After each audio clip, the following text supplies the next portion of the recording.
যারা আল্লাহকে ছাড়া অন্য জিনিসের পূজা করে তাদেরকে কি বলা হয়? উত্তর: মুশরিক।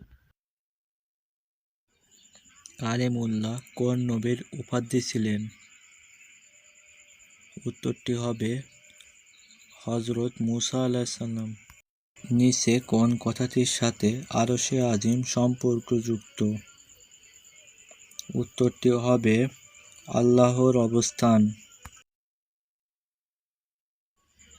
হযরত মুহাম্মদ সাল্লাল্লাহু আলাইহি সাল্লাম কাকে কুমারী অবস্থায় বিবাহ করেছিলেন? উত্তরটি হবে হযরত আয়েশা।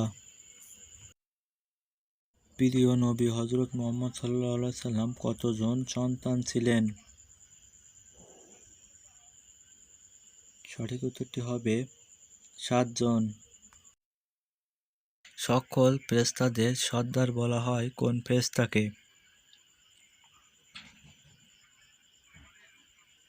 সঠিক উত্তরটি হবে হযরত ইদ্রিস আলাইহিস সালামকে। তুর পাহাড়ের কথা কোন নবীর সাথে সম্পর্কযুক্ত?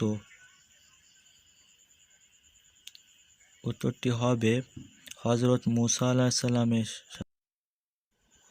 কোন সাহাবীকে দেখে শয়তানে ভয়ে পালিয়ে যেত? উত্তরটি হবে হযরত ওমর আলাইহিস সালামের। কোন নবীর সিনাই ফেরেশতা দ্বারা একাধিকবার পবিত্র করা হয়েছিল?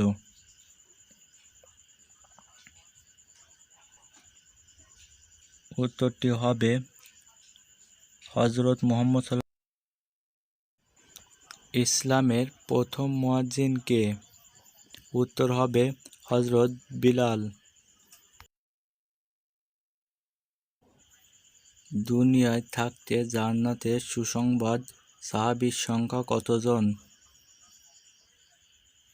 উত্তর হবে 10 জন।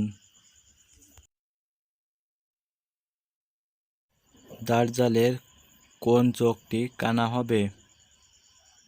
উত্তরটি হবে ডান চোখ।